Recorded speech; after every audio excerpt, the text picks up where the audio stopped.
This episode is brought to you by Lone Wolf Paintball. They are an amazing online supplier and have been around since the beginning of the game as Michigan's premier paintball field and paintball supplier since 1987. They are rapidly expanding into the online retail space and supplying everything you need to be the best paintball player you can be. They have got it all. Head over to lonewolfpaintball.com and shop all of your favorite brands. And they also boast amazing customer service and will have this out to you with same-day shipping, which is amazing. It's always nice to know that your stuff is on its way immediately so you can start to use it that very next weekend of play. Check out their YouTube, Lone Wolf Paintball, and their Instagram at Lone Wolf PB, and stay up to date with all of their deals and sales. Play the Game podcast is immensely honored to have them on board, and we cannot wait for you guys to check out lonewolfpaintball.com and become a part of their community. What's going on, PTG Nation? This episode, we have a very big episode for you guys. We've got the president of the NXL and Major League Paintball, Tom Cole, and then we're joined by the owner of Contract Killer, John Brinkman. If you haven't heard his first episode with us, you should definitely go back and listen to it. It was pretty spectacular to hear his plans for Contract Killer moving into the 2026 season. And now here we are after event one, and there's been some major news announced with what they are doing. So it was great to touch base with him, and you guys aren't going to want to miss all the exciting stuff we have. So without further ado, we're going to hop in the show. That was an insane inside move by Marcelo Margot. Great communication. And the crowd starts chanting Harmon. Great shot by all the guys. Tyler Harmon saved that game. He came out with 2 wins. Marcelo Margot was on fire.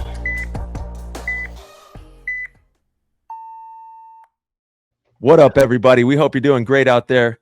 Damn, episode number 333. March, you got to love that. The big threes in the house there. And we have none other than Tom Cole, the president of the NXL and Major League Paintball, fresh off of a big run out there in Tampa. A lot of work, a lot of preparation to get us inside the stadium there. So Tom, thank you so much for everything. And thank you everybody who made that dream come true possible. How you doing, Tommy? It's good to see you. Good. Thank you. Thanks for having me. And yeah, it was a team effort on the stadium thing. It was a lot of work, I'm not going to lie, but the team pulled it off pretty well. And I was pretty happy. Like, it definitely gave you chills when you were in there, especially the night game. I didn't realize how powerful the lights were going to be in a stadium. Yeah. It was good. And some of the videos that have come out afterwards have been really good. So super happy. Couldn't have been happier how it turned out. Yeah, it was surreal, truly surreal. And before we dive into the show, I mean, I'm sure everybody's heard about Greg Pauly. So I just wanted to take a moment to show love for him, show love for his legacy, his friends, his family, his community. And if we could all just kind of join in a moment of silence for him.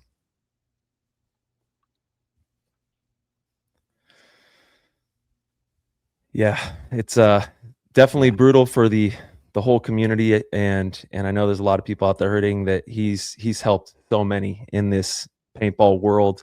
So we just wanted to show love for Greg. And, absolutely, tip our caps to him and just really take this time to exemplify what he means to the game. And I know in the South, in Texas, there's so many people out there that are hurting right now. So our hearts are with you and his family and his friends and his loved ones out there. Yeah, absolutely, Ty. And, not even just Texas. Like, I think a lot of people don't even realize really how far Pauly's reach was as a coach. Early on, he coached Aftermath in the 7-man days, so he was right. Mine and Mouse's coach, Rainey's coach. He did a lot of 10-man stuff. I know Rainey actually flew out there and was with him, in the last 24 hours. And yeah, incredibly sad news. It was more sudden than I thought. And I know a lot of the community just absolutely loved Pauly and is thankful for everything he's done, both, on the field with players as a coach and just in the industry itself. So, it's a very tight-knit community. So anytime anything, like this happens, we lose somebody, it's close to home. Yeah. We love you all out there, and we're, we are here for you. If you need anything, message us, chat with us. We can all show love for Pauly and lift his name up. Absolutely. And he had a hell of a career, again, so much success in a lot of the different camps and organizations.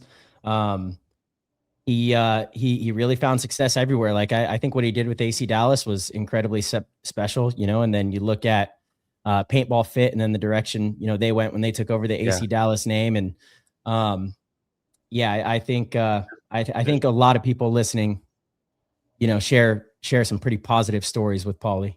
Sorry, Tom, what were you gonna say? I was just saying vicious. That's, I mean, my vicious. Yeah, I remember them playing the UWL with Greg Pauly and all that. So that was. Yeah. Mouse and I actually, we also played a D2 NPPL with Vicious, because Aftermath, when we were kids, didn't play all the NPPLs. We were pretty much just PSP. And sorry, Tom. But Mouse and I still wanted to go and play NPPL, so we got to play with Pauly. He showed me Whataburger. You know, that was one of his spots. I was never a big fan. Still not the biggest fan, but he introduced it to me. But yeah, definitely. For everybody out there, we, like Tyler said, we're sorry, and all we can do is continue doing the right thing in paintball, because that's absolutely what you want. Yeah, absolutely, man. Yeah, and let's do something cool to also carry on his name. I don't know, you know, there's got to be some unique way that we can wear a patch or do something to, you know, just make sure that people know the impact that he made on so many lives out there. And yeah, Rainey, I think he got back into town. He went out there to see him, and you know, just God bless everybody out there who's hurting right now. You know, it's not easy, but we got your back here. And yeah, I don't even know it. It's just brutal, man. It's messed up. Yeah, absolutely. Well, we do have a lot of good things to talk about as well. So I do want to get into that with you, Tom. We just came off of a pretty historic event. You've got the photo in the background, and as we were saying kind of before the show started, to me, I think it was the greatest paintball experience I've had as a player, you know, and Tyler and myself have been pretty fortunate to play in some pretty massive arenas, you know, with big crowds on big stages, big World Cups, Huntington Beaches, events overseas that had been pretty magnificent. But this one just was so special in so many ways. Like, thinking back on it now, honestly, it feels almost like a dream. It's pretty surreal. Even looking at that photo right there in the stadium, I'm like, okay, that's AI. You know, that's not a real paintball photo, you know, but you guys pulled off something incredibly special. And I think you guys definitely deserve your flowers. To me, it's given me a lot of confidence in the league and the direction that things are going. And yeah, I cannot thank you enough, because this is the kind of stuff that inspires future generations. You know, this is the kind of stuff that keeps young players and even current players very excited to keep showing up and competing and being a part of this. You know, so I don't know if I can really sufficiently express my gratitude, because it was such a cool experience, you know, to finally feel like we were playing a real professional sport where we belong, you know, under the lights. I think it's the only game that I've ever lost and was still smiling afterwards. You know, it was like pretty much impossible to be sad. It was just, I mean, the game was epic too, right? I caught myself, you know, I watch a lot of paintball. And I got so excited during the Damage Red Legion game. You know, I mean, it was pretty cool. I thought you were clean myself, and I was wrong. So I'm sure you definitely was not to be true. So yes. But yeah, no, it was super cool. And then to look up and see it on the Jumbotron, it was pretty. No, I hated that part. I hated that part. I was like, oh man, we're in 4K. We're in 4K. No, I am out. I'm out. The Jumbotron there was unprecedentedly large. Yeah. So yeah, no, it was it felt great, and that's why we do things, right? We want to push the boundaries. We just don't want to keep doing the same old, you know. I believe in the sport. You know, the NXL believes in the sport, so we're going to keep trying to push these boundaries and do what we can. And also, we owe it to, you know, legacy players like you guys to give you something for being in it for so long, right? We want that step, right? We want you guys to be proud of what your journey was and what you've accomplished. And so I think this is important. Mm-hmm. Oh, it's all team ball. And yeah, you're right. When the lights were on, and even when we were leaving the stadium, I looked back on the stadium from maybe a mile or so out, and it was just a spectacle to see the lights on, and then on the big screen, watching the paintball players run across the screen. It was, like I said, it was just surreal. And thank you once again, Tommy, to you and the whole team who made that all possible. Kind of, break it down how this all came to fruition in the first place. Like, What were the steps that had to be made to get us into this opportunity? I should send you the picture. So Camille sent me a picture while we were there. So, we started in 2015, and actually this was the first venue we looked at, was the Tampa Bay Stadium. And she has a picture of me looking down at the stadium, and she said I was a younger looking Tom, that's for sure, younger, skinnier, but same blue shirt. But anyhow, she was like, she was like, you were just then saying, this is when we'll know we've made it, when we're in the stadium. And we at the time, I know I was just speaking like I didn't really believe it was going to be a reality 10 years later. You know what I mean? So that picture is pretty powerful to me. It was cool to see that we'd worked hard for 10 years and kind of made that happen. But wow, the ESPN thing was really what kind of did it, right? Once we saw how we could do the lifts and, a lot of people giving us ideas on how to do stuff. And internally, we all debated on whose idea it was. I'll give the shout out to Kevin on that one. It's like there's all sorts of little steps that kind of made it viable, and it worked. And the stadium was super happy. We've heard. I'll give out, there's rumors that other stadiums are now interested. I will not confirm that yet, but so we are on the right path, I do believe. And I keep saying that, but hopefully the proof is in the pudding. That every time we take one of these steps, it's another thing. And we there's a lot of things we learned, right? I'm not going to say that this was a perfect event from a logistical point of view. There's a lot of stuff we learned, and that whole moving fans in and out and advertising to those people and doing a good job. That's stuff that we've got to get better at, right? I will say the fan engagement was next level out there. The people were having fun. They were into it. There was, one of the coolest things was the fact that you had the stadium music as well. So whenever I go to a NBA or an NFL game, you have this really hyped music that's playing in between the points. And they had that same cadence going for the paintball matches, which made it really fun and engaging as a viewer sitting in the stands. I'm pretty sure I said on this show we were going to try and up our fan game, right? So we'll be doing something similar in Dover. I got some good information for Dover. Nice. But we are that's what we're trying to do, right? And so we're moving that stuff forward. We're going to try and see if we can't get the fans excited and get them there, because I believe, there was a long time in paintball when we didn't really have fans. We had paintball players who were willing to watch paintball because, it's cool and we want to see how everybody's playing and yada, yada, yada. But now we have true fans. So, we got to help those guys and cater to them and make it easier to understand. So those commentators and all that kind of stuff, while it may be a little bit of a distraction sometimes, we've got to find ways to work it in with the gameplay, because we don't want to jeopardize the integrity of the game. But we've got to make sure the fans are having a good time. In the end, if you're selling tickets, it's a show. And we've got to make sure it's a show. Yeah. I'll tell you what, a lot of the fans were kind of making call outs and yelling things. And it wasn't your like a typical event, but you almost don't notice it. And this is kind of what we've talked about for a long time.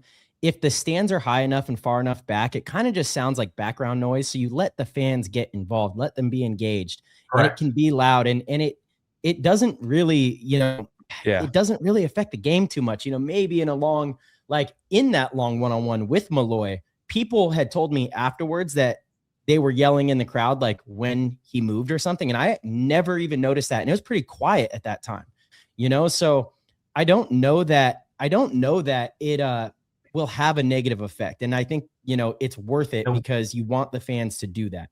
We definitely want the fans. I mean, it's a necessary step, right? Like I'm not a fan of coaching, but that type of coaching, I don't want a guy yelling, he's an R3, look now, you know what I mean? That's pushing the level. And if you can keep that distance and there's enough fans, then it's really just crowd participation. And if you're, we use, fan favorite dynasty, right, or fit, right, that you can get enough people in the stands to maybe make a difference. But for right now, it's not that big a deal, right? But it's a much more enjoyable setting. Right. Like literally when your call was made and, the crowd went wild, you know what I mean? Like it was crazy. It was. And it's weird too, because I saw different pictures, and sometimes you see a picture and it doesn't look that full, but there was times during that first game that place was bumping. Oh yeah. I learned something at that event that again is very powerful. And we always knew it's like kind of how you package things up and present them. But during the 3-man in the morning, the stadium was pretty empty. So, you know, it's like 9 o'clock in the morning, and I was warming up, and I was kind of like running, you know, football routes and pretending to catch passes in the end zone and then looking up at the stands there, you know. And I was like, this seems a lot smaller than I thought it was going to be. You know, it didn't seem like when you see it on TV, when a player catches a touchdown and then it's like that tight shot and you have all the fans right there. It seems like there's so many people, but with the empty seats, it didn't look like that many people. Yeah. And that was interesting to me. But then the night games, when we had the broadcast, there's certain like moments on the broadcast with the fans in the background where I'm like, oh my God, it looks like there's 100,000 people there.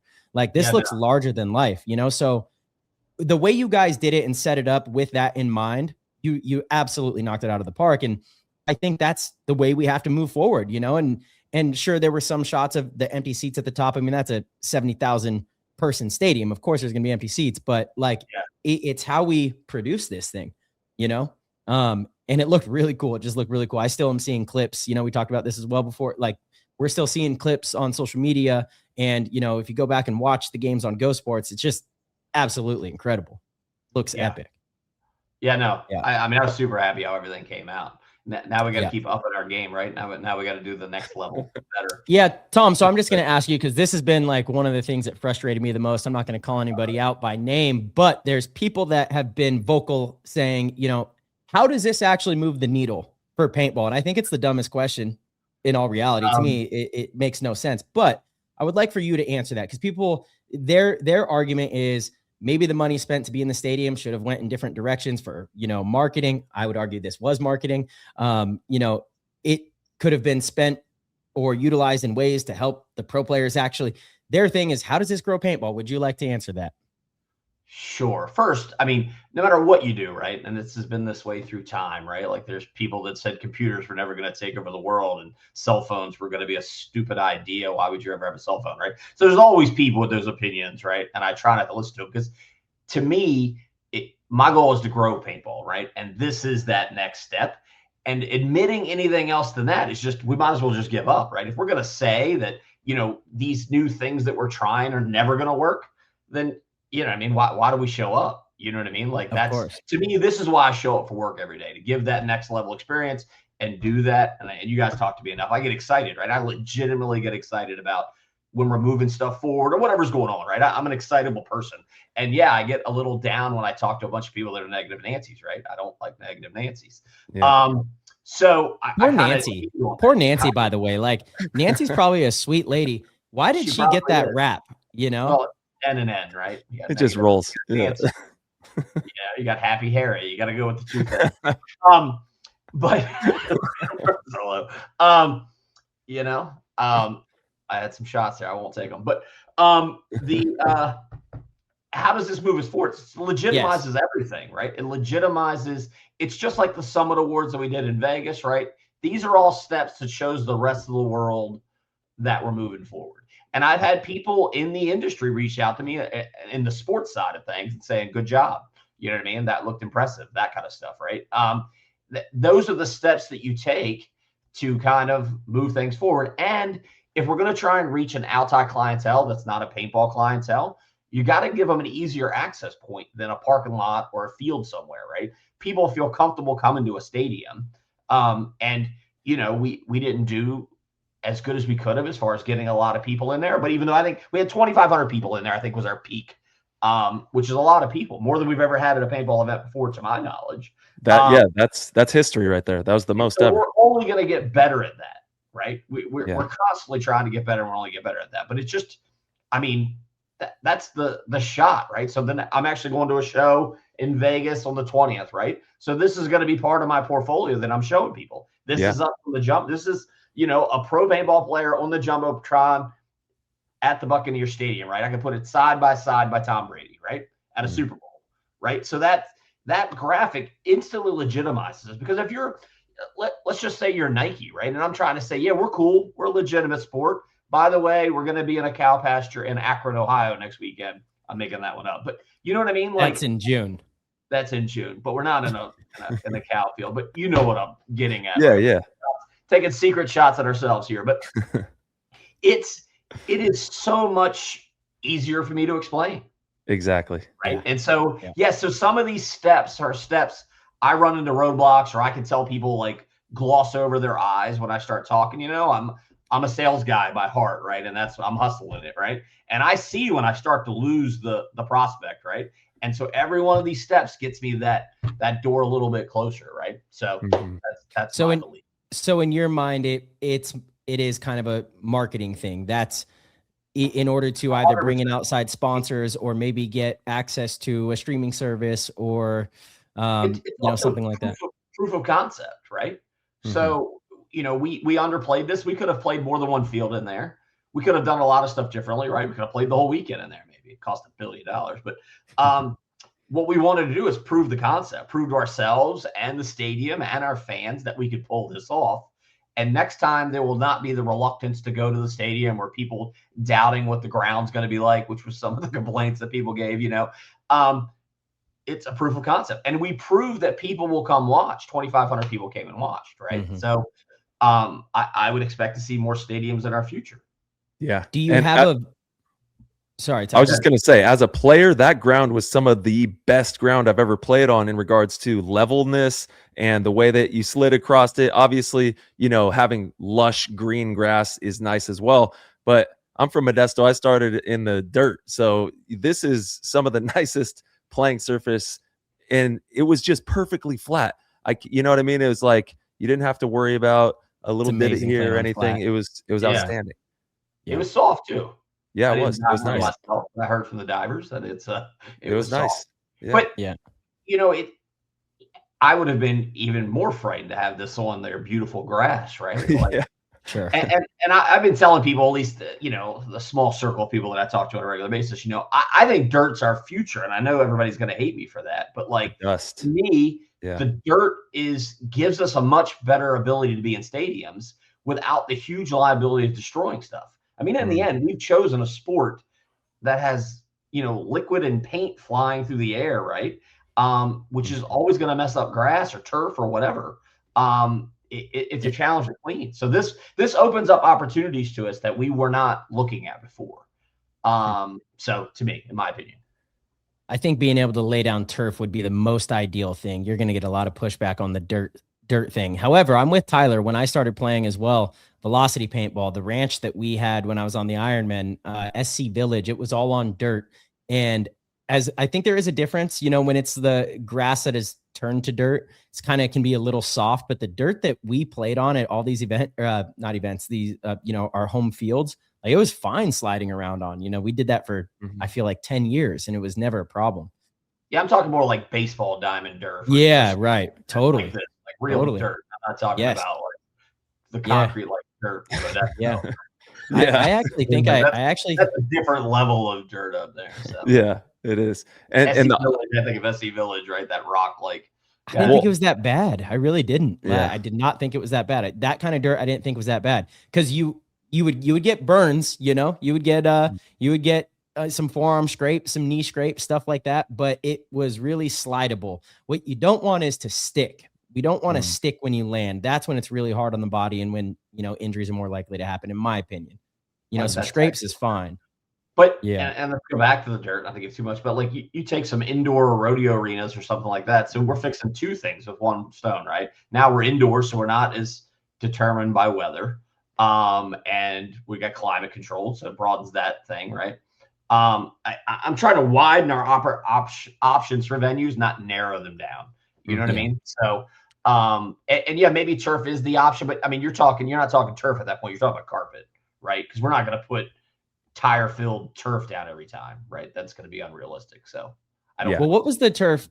I bring this up all the time, but what the turf that the Millennium used? I guess they got it from a company in Canada that's no longer in business. But the turf that the Millennium used from like 2012 to 2017 or whenever that was the best playing surface you could possibly play on. It did not matter how much it rained. It didn't matter how much paint was on it. None of that mattered. It played the same every single time. I will find out from them. Jason knows what it is. He knows the company. And so Trozen does. And apparently they are no longer in business, but I'm sure it was basically just soccer turf. European soccer turf. Well, and that's the difference between them. We'll talk about this specific venue, right? Let's say we did have some type of turf or something that we were using. This is the type of venue we can do that on. It wouldn't work at like World Cup or any of the places where we are dealing with regular dirt. But this, we could have potentially put something down on, right? That's what I'm talking about. Yeah. I'm talking about for the stadiums, whether it's at a, rodeo stadium, whatever it is. That's exactly what I'm talking about. Yep. That's could be the next step. I like that. That'd be incredible. Also, congratulations to everybody that made the Summit Awards come to life, and to all the winners at the Summit Awards. That was really cool as well to have that inside of the stadium there. The Hall of Icons, having the legends, get graced with the green jackets, and have everybody be a part of that was really cool out there. Yeah, I mean, I think the Summit Awards in Vegas was our coolest opportunity there.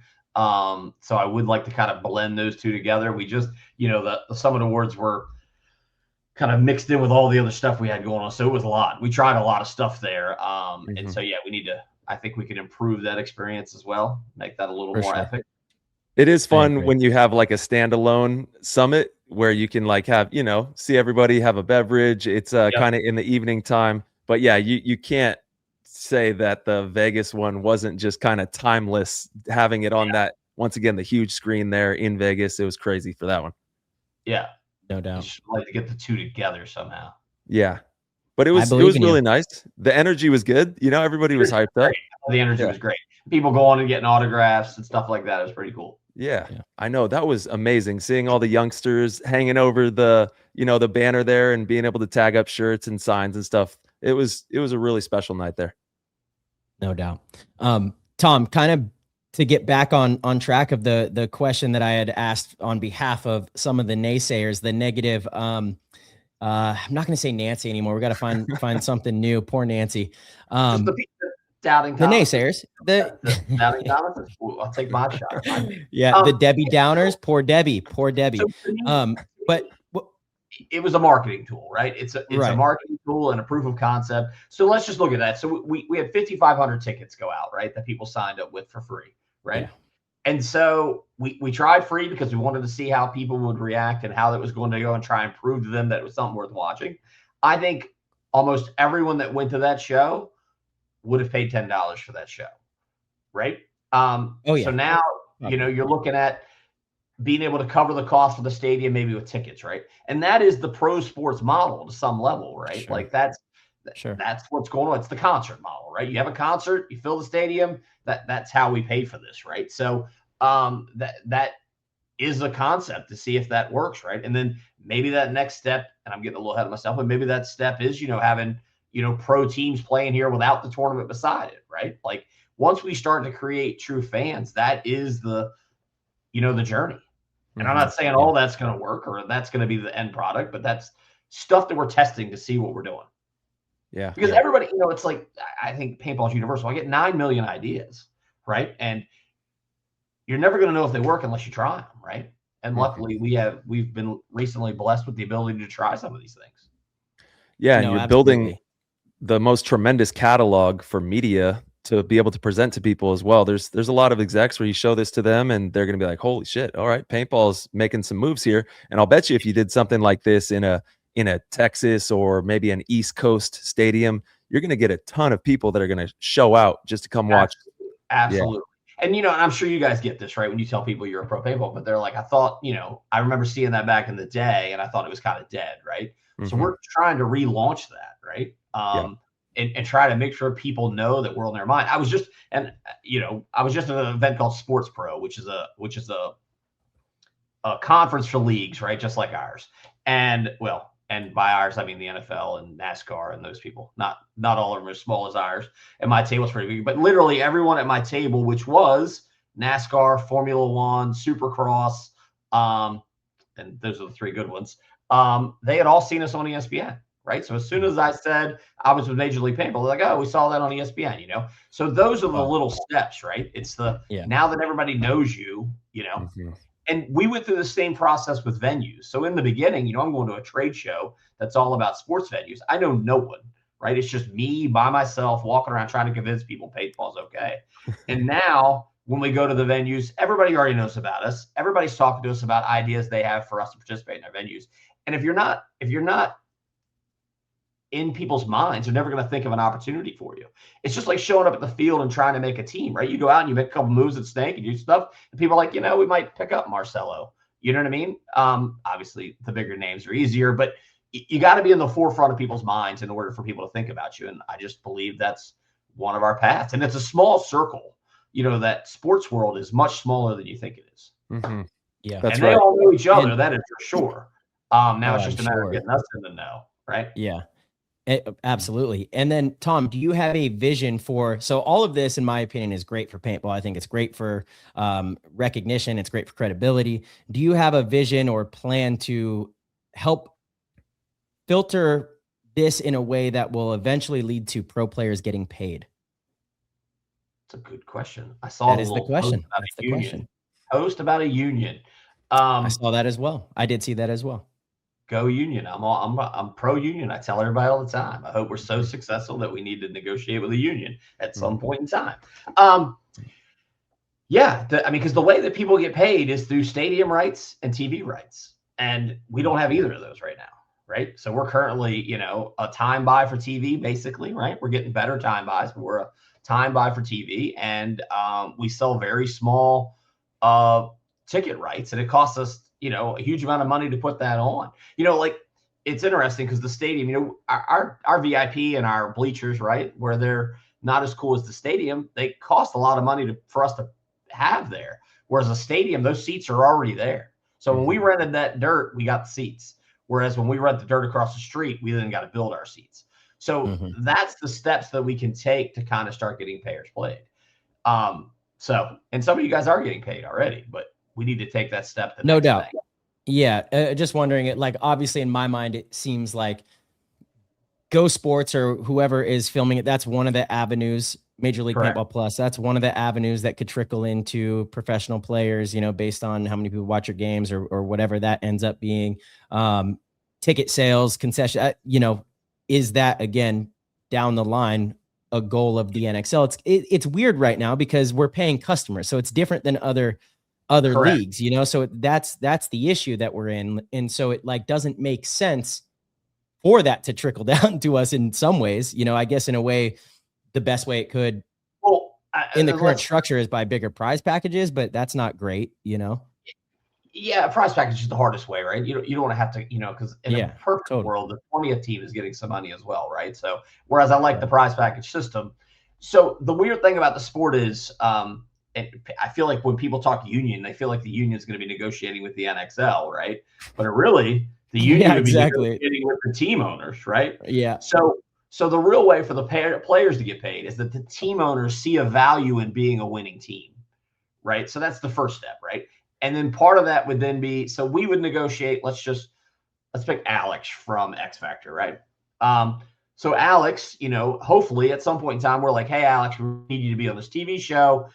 NBC has offered me $10 million to have the show, and I'm going to give you $2 million. And then, because I'm going to keep 8. No, so we're going to give $2 million to him and $2 million to Impact. You know what I mean? And that kind of stuff, right? You like that, Marcelo? We give him 2, we give him 2, and we give Impact 2, and that's our showcase show, right?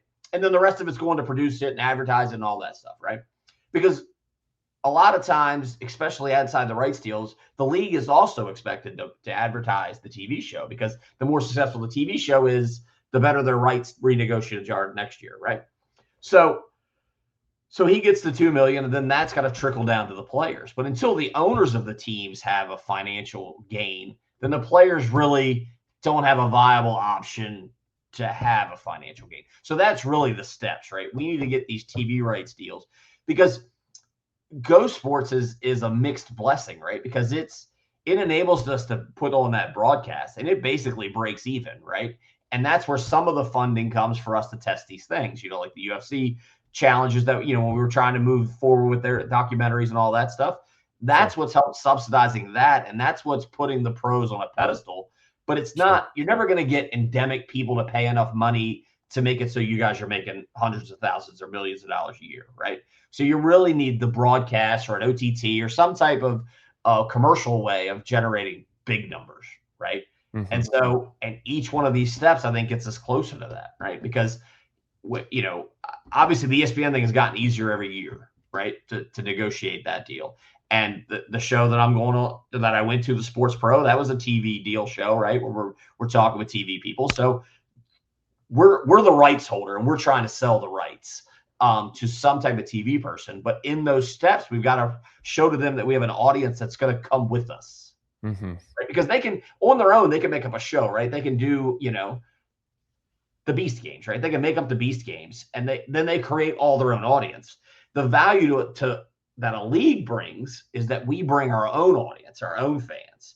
And NBC told me this. He's like, I don't build leagues. I don't build sports. You bring me a sport, and then I'll help you grow, was the basic gist, right? Bring me a couple million viewers or whatever that number was, and then I'll help grow it. But I'm not here to build your product. So that's why we're trying. That's why we did the YouTube free on Thursday, to try and drive up those views and see where it goes. Mm-hmm. So What that, to me, is the steps. And I want to do it before Ryan retires.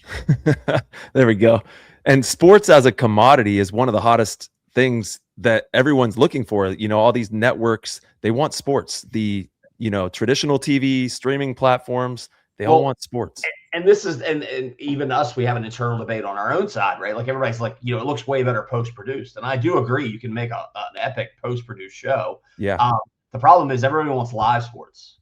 And it's getting worse. And I didn't realize this until this last show, but with AI driving a lot of video stuff, live sports has even become more valuable because it's authentic. Yeah. People want authenticity. They don't want to just see something, you know, a highlight reel that could be real or imagined, you know what I mean, or AI driven. So live sports is becoming more and more valuable, and they're spending more and more money on it. We just got to make sure we're at the right place at the right time. Yeah.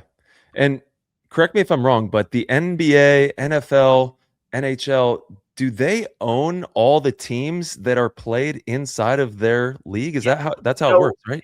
It's a collective, right? And each one of them's a little different, but yes. So basically, in our analogy, right, that each one of our team owners would own a portion of the NXL, and we would own a portion of the teams, and we would all be together. And then, and that's how the union thing works, is then there's a collective bargaining agreement. So all the players are working together to say, this is what we think is fair. And this is, we know how much money you're bringing in, like you're bringing in $100 million a year, and we know it costs $50 million to run it. So we want to set our salary cap for the whole group at $50 million. That's the NFL, right? The NFL sets their salary cap based upon their revenue from the year before. And so then there's a percentage of that goes to each of the levels of draft picks and however that works. Like it's infinitely complicated, but that's the basic gist. But until the owners are making money, the player isn't a commodity that has an uptick of value, right? And I'm not saying you guys aren't worth it, but that's how you get to create that value. And then some of that value is also generated through marketing, right? Some of our players are great at marketing, and some of our players are not so good. So that's another angle of it, right? Yeah. Because if I'll stick with the X Factor thing, right? So if X Factor has a marquee player that's driving all this viewership and all that stuff to his brand, then when a Coke or someone comes in, they're going to say, hey, I want to partner with X Factor because they have this guy and he's driving a lot of views. Yeah. And that's leverage for X Factor. So, and our business model as a sport is more like an individual sport, which is kind of a mistake in my opinion, but it's the one we've inherited. But if you think about it, like golf, right? So golf, the better you are at playing and marketing, and the two are not always hand in hand, you get paid a lot of money, right, from an outside sponsor. Currently, that's our model, right? If a team has good performance and good marketing, they can get money from sponsorship. Dynasty had it for a while with Intel and all that kind of stuff, right?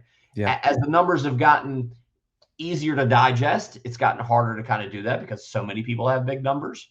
But before you could just be like, yeah, we get, 2 million. Yeah, exactly. Now it's, you have to prove what you're doing. Yeah. And some of us do really well, right? Some of the numbers that we compare to other sports are actually really good. Like our YouTube numbers are really good compared to other sports. Awesome.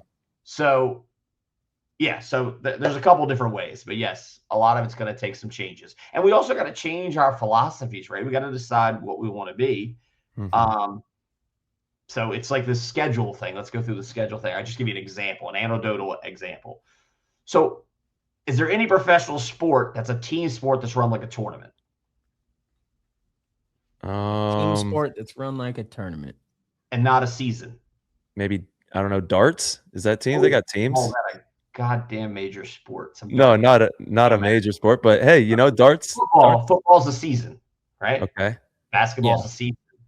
Baseball's a season.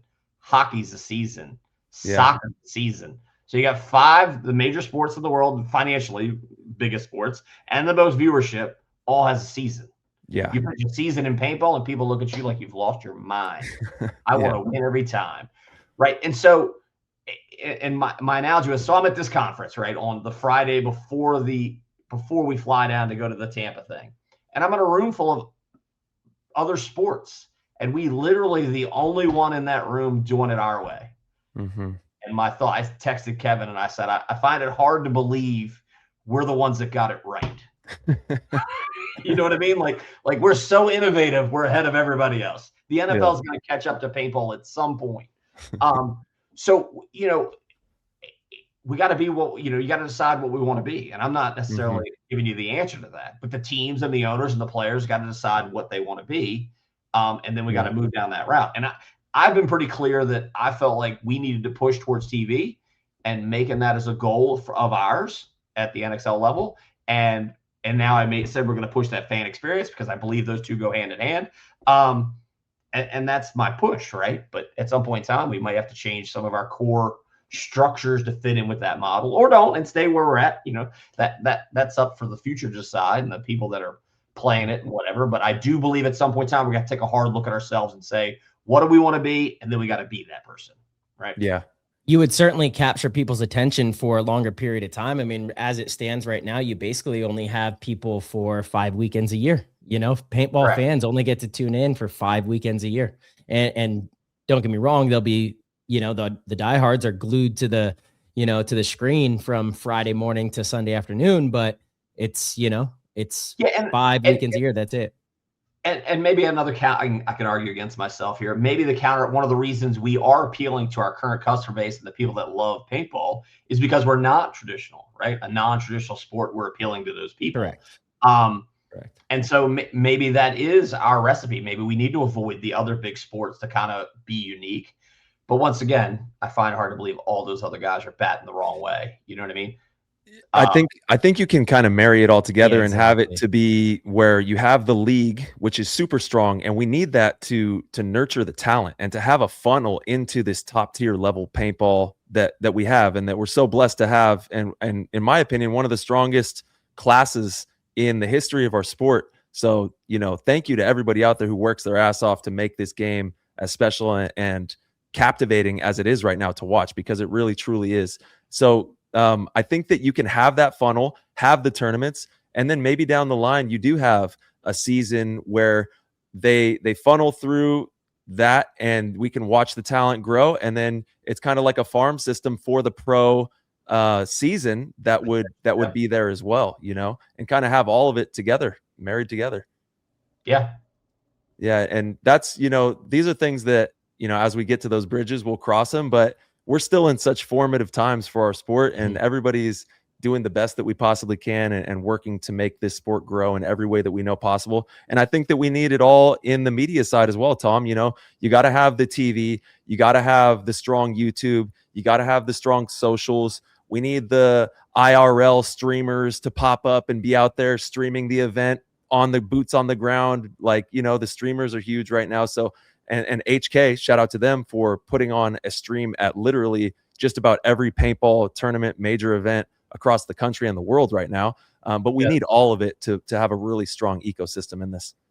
Ecosystem is a good word. And yeah, they're doing a great job. I think I was very impressed with the HK guys' presence at the events. You know what I mean? I mean, Mr. H is excited. You know what I mean? He's like, I mean, he's something else. You know what I mean? I wish I had that, right? I'm just not that guy, right? People are like, give us a rah-rah. I mean, let's go. Let's go. Right? I'm just not that guy, right? High five. So high five. Yeah. You know, and I do get, I mean, like you guys see me in the pits when you guys are going out for the finals or whatever, you know, like I'm super hyped for you guys and I'm super pumped for you guys, but I'm just not that guy that goes around and whatever. You're the boss. Sure. You know what I'm saying? You're the Yeah. boss. So I've always been calm, cool, collective. I never try and show any too much. You know what I mean? So let us in on some secrets. We got the E2 coming up, event number 2 over at the Dover Speedway. Let's kind of crack that. Yeah, so like literally a couple days after the stadium game, then we had a call with NASCAR because we're working on some different marketing stuff with them. And Nice. we're gonna have an option to drive in our customers will be able to drive on the NASCAR track. No way. Which is in your own car. That's awesome. Which is kind of cool. And we actually we have another follow-up call, so I'm leaking it before it gets too public or too finalized. But yeah, we're gonna have the ability, I believe, on Saturday to people to go over there and drive their own car around the track and kind of do a cool thing. So I think that's pretty badass. Oh, that's fun. That's great. Pretty badass. But once again, that's that other step, right? So now we're at a NASCAR stadium. We've played at a bunch of NASCAR stadiums, but we've never talked to NASCAR, right? So now here we are. We're talking to the NASCAR guys and working out a marketing plan together on how we're going to build our event, and then they have a race the next weekend. So we're trying to co-do as much stuff as we can, and so that's what I'm saying. That's just another step. We're just not like. Hold on, is the event inside? Where's the event going to? It is right. So they have so the NASCAR track is on one side of the road. There's like a little small road. They call it the Woodlands. Yeah. But they have another field on the other side, which is lush grass. Nice. It's gonna be really nice grass. Awesome. So but it is not on the track. Nice. And maybe that's a next year thing. You know what I mean? Yeah. So, well, yeah, it seems that, like you made the connection with Tampa Bay, you got outside there, and then next thing you know, moving on in. Hopefully we can make that a trend where obviously they got to get to know you. They got to get to know the event. They want to see it, and then they'll give opportunities like that. Well, and I'll give you another funny anecdotal thing. So we obviously we're always concerned about paintballs, right? Where they're going to be, how they're going to be messy, yada, yada, yada. So yeah, how was it in there? Was that good? I'm going to give you. So we had a team of 2 people on both sides, right? Both end zones there to get the paintballs that came out. And I think at one point in time, we had 5 paintballs that large that were out there on the splats. And the lady that we had been dealing with the whole time, she came walking by and I'm like, oh God. And so I was like, hey, sorry about the mess. I have that team of people over there, get ready to clean it or whatever. She's like, this is so much less than we thought it was going to be. She's like, we are so impressed with how little paintballs have come out. Oh, beautiful. So I was like, whew, we're living up to expectations. So, and we learned some stuff about that there, but it really wasn't that. What do you mean? We have ways that we're going to learn some stuff about. Yeah. How inside? I'm not going to reveal that secret. What do you mean? Well, is somebody going to steal your idea? Fatty secret. All right. Huh. We've learned some stuff. You'll see it at the next stadium. You'll see it at the next stadium. Dude, that's awesome. And what you guys are doing, for the people that don't know, you guys have these lifts that are lifting up the nets, and they're way higher up in the air than the traditional event. 30-some feet. I believe 33 feet was where we had them at. So yeah. Yeah. So it was good. Good. And we had an entire group of people that were down that would help me tell where the splats were. Yeah. All the fans would be like, there's one over there. There's one over there. So. Well, I mean, could you imagine what a mess it is after they have traditional sports games and stuff like that? And they were looking around with us, probably like, damn, this is all right. This is good. Yeah, no, we were super happy. So. All right. And they were happy. And for the most part, the players really conducted themselves in a great manner. Absolutely. Let's go. Absolutely. You going to go there? Is that what you're going to do? No, not. What do you mean? I just said for the most part, players conducted themselves in a great manner. Yeah, for the most part. It's a Tom, percentage what about game. It's all percentages. It's a percentage game, yeah. 3-man for Dover. What's the plan for that? Can we talk about that? Is there anything we can share? No, we'll wait on that. We'll wait on that. But we have exciting news about the 3-man in Dover. How's that? I guess. All right. Yeah. Nice. Nice. All right. Well, I have more people to tell before I announce it public to the whole world. So. All right. Stay tuned. Right. Very exciting news. Very exciting news. We can come on here next Tuesday, and I'll do it there, or Monday, whatever day we do calls. Yeah. Okay. Let's do it. Easy. Sounds good. I love it. All right, Tom. Well, look, I know. Well, you still have a couple minutes, but we do have. Got hard questions. Do the hard question. We got you. All right, let's Oh, see. yeah. All Let's right. let's hop into the Discord. We got a bunch of people sounding off Gotta in be there. Discord. If you want to join us, go to our website, click that Patreon link, and join us in the chat. A lot of fun in there. We got hundreds of members, and some of them sounded off here. March, you wanna hit Got one it. there? Yeah, Grayson Gladstone wants to know, hey, Tom, is there a path to making pro paintball a true standalone event? Thursday night in Tampa felt like a glimpse of that future. And that's what I'm saying. That was a test. We proved. I mean, it Yeah. wasn't a perfect proof because a lot of those people were probably paintball players from the event. Yeah. But the fact that we had 5,500 people sign up for tickets, we didn't have 5,500 participants at the event. So I think we could have done a much better job marketing to the general public too, you know? Yeah, There yeah. is no question. Totally. Shout out to Kyle Berry. Let's give him a shout out. He tried to help us. We refused to help. But we had a lot going on, right? So there was a lot going on. So I think he has the solution for us. We just aren't good at accepting it. He's good at what he does. He is good at what he does.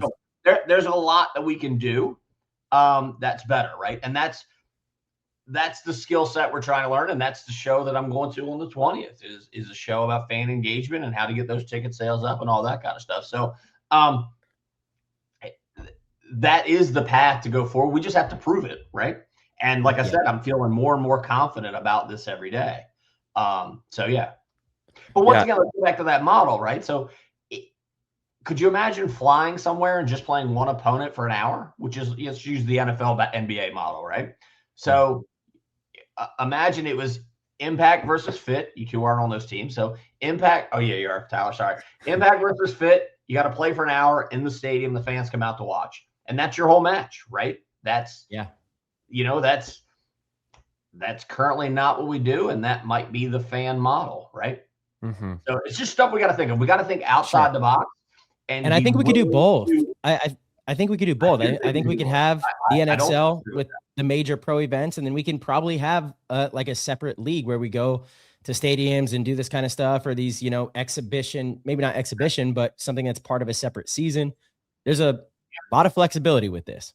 Yep. Especially with practices, right? You guys are basically traveling 10 weekends a year now, right? Yeah. So technically we could have 5 tournaments and 5 weekends of standalone where everybody's got to play a rivalry type of matchup. Yeah. I just say we got to think outside the box, and we got to get rid of some of our preconceived notions about what we do. And that's the hardest part. Like, it was funny. Like, I was talking with Bart, and Bart's super excited and super loves the game. He was fired up at this event, and I was like, we got to think outside the box. And then he instantly went right back to a standard tournament thing of what we need to do. And I was like, that's not outside the box. I was like, you got to remember, outside the box. I want flames and cheerleaders. I don't want to know, how many matches. We had cheerleaders. We did have cheerleaders. Epic. It's crazy. We tried it all. We tried it all. And you had the concession stands were open. People were having snacks and beverages. You had the balloons in the air. We had people we threw a lot of like swag up into the stands. So that's everybody that gave us some swag. So yeah, I think we were hitting a lot of stuff. All right, one more question. You got 2 minutes. It felt like a real stadium vibe in there. All right, we got Rounder. He was wondering, Tom, what was your stress level the day before the event? It was pretty high. It was yes, it was very stressful. Yeah. Unbelievably stressful. We're gonna squeeze another one in. Right. Dilly Kills wants to know, hey Tom, rumor has it you're looking to change even more next season to speed up the game. What are some of those ideas you had in mind? So one of the main ones, and obviously I'm always brainstorming about ways to speed up the game. I thought that the points for was a big plus, right? That definitely moved the needle. Yeah. And I had a lot of teams mention to me that they did play more aggressive specifically because of that point.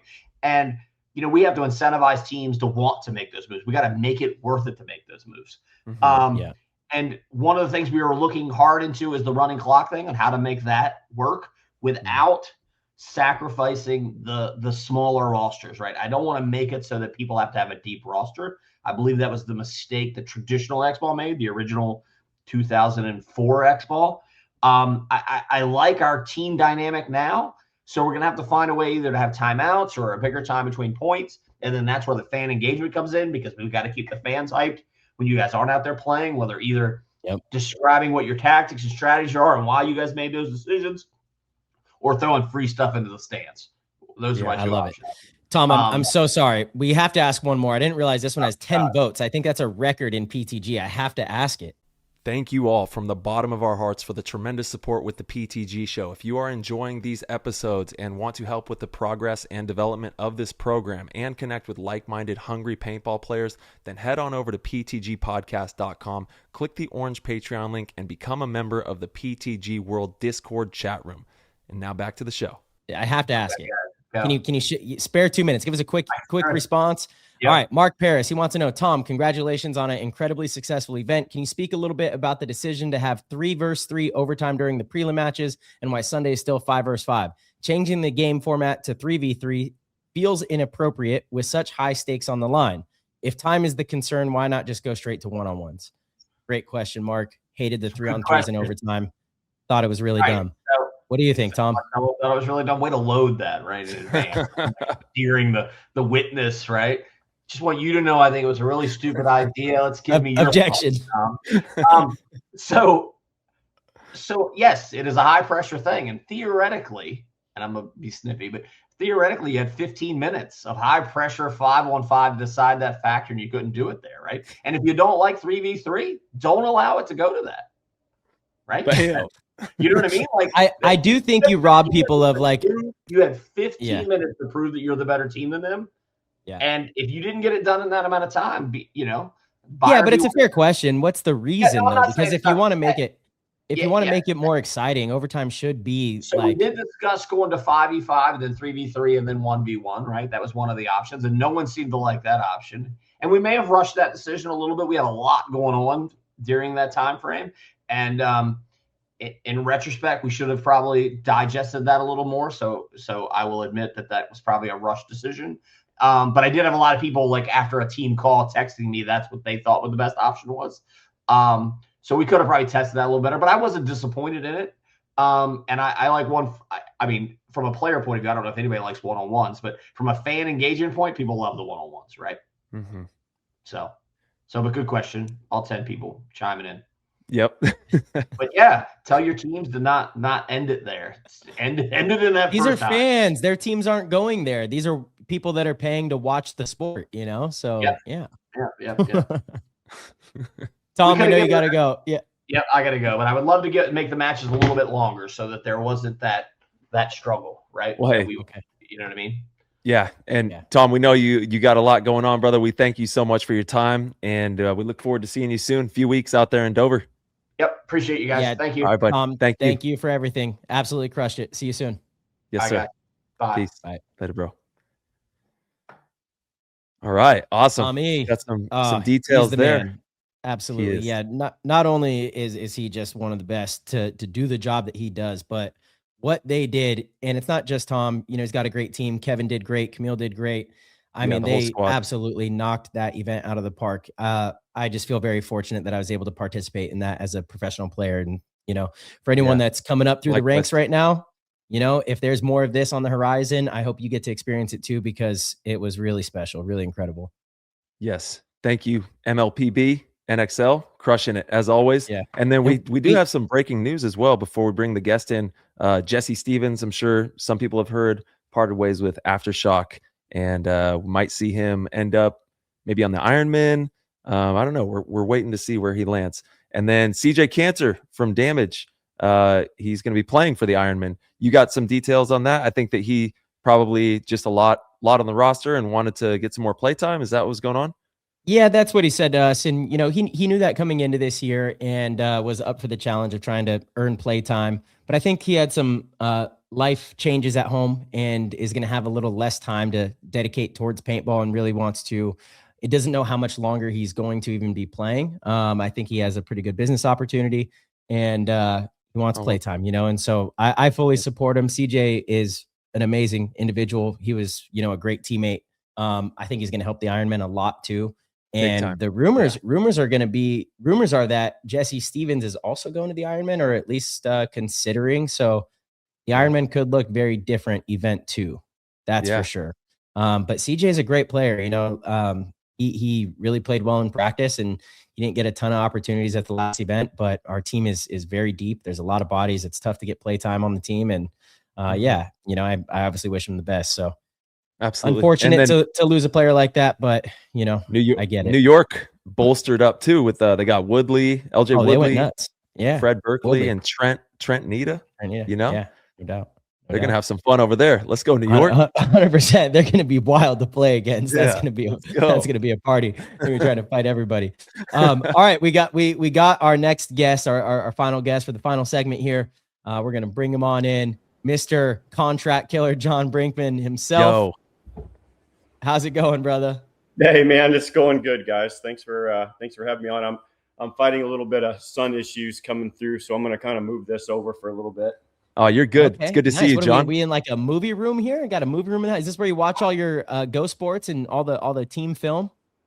Well, I was trying to like hide it, but I'm having to kind of move a little bit to see. But yeah, so this is actually so a lot of people, some people have been to been to our field, but they haven't been to our, so we have a 120 inch, we're watching our film, and then we have full theater seating for our guys to be able to watch our film sessions. Oh, that's epic. Are you kidding? Then there's some, I'll walk over here. So right now, let us know where you are exactly. You're in, obviously, the film room at the park. This is at the field? Apologize, fellas. Let me see. Did that kick off? Oh, you're good. Nope, we got you. Okay. So yeah, so this is actually about 100 yards from the field. So we have, so this is our area this is our meeting room. So this is where we come completely separate from the field when we want to isolate as a team and be able to do our film sessions. And so that's got all the seating there. And then of course we've got, like, if we want to come in, we've got like a driving range. Stop it. Golf simulator. No. So this is our simulator room. So this is kind of blow off some steam. And then there's some extra rooms. So like when we're staying over here, so there's rooms that are set up there. And then when we're wanting to kind of get together here away from everything, is we've got the commercial kitchen all in here with everything set up. So this is separate from the field. This is kind of hurricanes only. Yeah, absolutely. Yeah, nice. That makes sense. That's incredible. What a great way to, one, bring the team together, and two, provide a place to, again, watching film is one of the most important things. And I'm sure you guys film your practices and all of that. That's like the greatest way to be able to see your mistakes in real time and fix them and hold you, not just yourself, but each other accountable. Yeah. Yeah. The plan is hopefully in the next month, Dover's coming fast, right? So this is like a really close event. So the plan was by the second event, we've got a full 8 camera system, being installed at the film that actually tracks your player movement. And on the field? Wow. On the field, yeah. So you're able to, from each individual location. So and it actually tracks the movement of the players as they move. So it actually zooms in, and then it puts it all together into one film session. So like if you're watching the angle from behind the player, you can also zoom in on the 3 cameras or 4 cameras behind the other player shooting back. So you can see the angles, you can see the mistakes that the player's making, what they're showing, what the other player's seeing. And then you can actually all put it up onto one screen at the same time and be able to see like 5 different angles of that exact shot coming across the field. This is what Go Sports needs. Wow. That sounds awesome. Yeah. So incredible. Yeah, you would be able to compress all this information and data into, that one piece of content that you can all watch and digest. And then, I mean, even use it for post-production stuff, that's tremendous. Yeah. As a football coach, the way that we always ran our most effective practices, and even to this day, most of them run 2-a-days. You go out in the morning when it's cool, you get out on the field, you break, you do what you got to do there. And then you come in, you have lunch, you have film sessions, you go over things, you rest, you talk about stuff, and then you go back out in the afternoon and have a second practice. Mm-hmm. And that's the whole purpose really of this facility. So we're able to utilize that mentality, because so many people will start off in the morning and just go until they're exhausted, done. And those last 2 or 3 hours, you're not getting near as much out of the practice. You're not as efficient with what you're doing. You're just out trying to finish the day. You're gassed, you're tired. Mm-hmm. So the idea behind the facility is to be able to be here, to keep people fresh, put more of the sports science behind it. Back in the day, when the coaches says, if you need water, you're weak, and how that wave, that culture for sure. And so there's so much proven that the more rested that you are, the more hydrated that you are, and more the making sure that the reps that you're taking are very efficient, purposeful reps. And so that's what we want to be able to do here. So that's the videos. So basically, when we go in the morning, as far as we have our morning session, all that stuff is filmed. It's all put together. So when we come in inside to be able to watch film, it's all broken down so we can actually break that morning session down right on screen, and then go back out in the afternoon and fix the stuff that we weren't doing right. Oh, that's tremendous, man. Yeah, and for everybody that missed the full episode we did with John Brinkman, you can go to episode number 318. I saw you had PTG up there in the room there. I love that. Yeah. And we love everything that you're doing in the game, man. You came in, you're kicking tires and lighting it up. You got this vehicle that you're going to be giving away at World Cup, the Contract Killer Jeep. You revitalized a marker brand as well with MacDev. You took that over and I know you guys are cooking up some fun stuff. You got the wrap on the gun with that. So talk to us about what it's been like since we last spoke with you and all the developments. And you guys are fresh off a top 4 finish in the first event with the new squad. I'm sure that's got to feel good as well. Yeah. So I'm a competitive person, and so whether it's business or the team, when we go to win. And so we didn't finish, we didn't finish the event like we hoped to, but we're going in the right direction. I mean, I'm proud of the guys. They're really dialing it in. It's a first event of the year, so we got a lot to build on. And so very, very proud of the guys for that.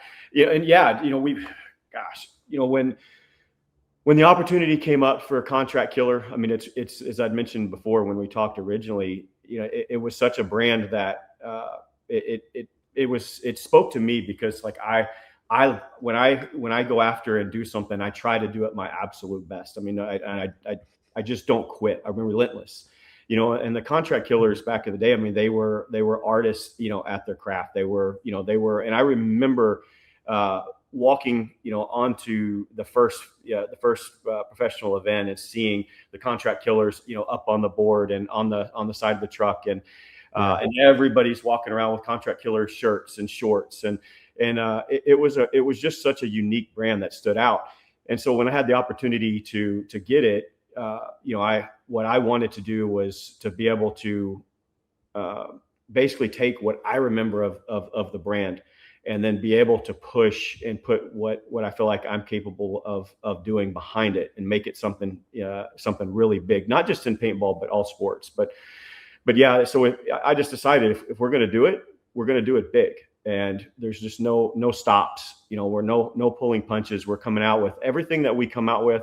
The idea is just to be fully field tested, that if it doesn't help you win, if it doesn't help you perform better, then we don't do it. And, like when you talk about MacDev, as far as, it's kind of like a good example is, it's kind of like a Chevy truck, right? Or a Ford truck.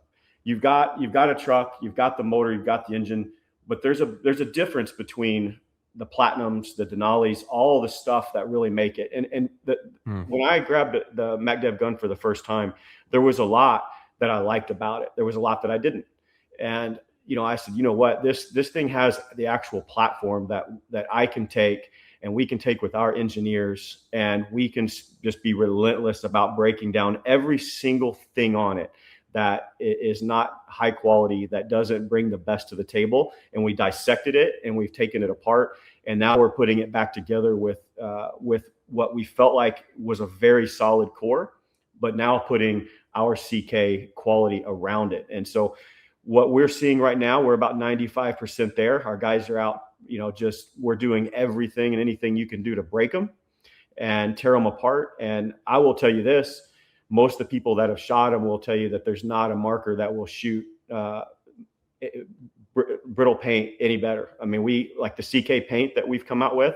We were making it in small batches. I mean, this stuff is breaking 90% below the knee, and if you'll go back and watch our film at Tampa, we're not breaking any paint. And so it's not quite as efficient as I want it to be on air, but it's phenomenal on paint as far as it's an accurate marker. And so with a few little things that we're dialing in, it's going to be something special. So I'm pumped about that. That's amazing, man.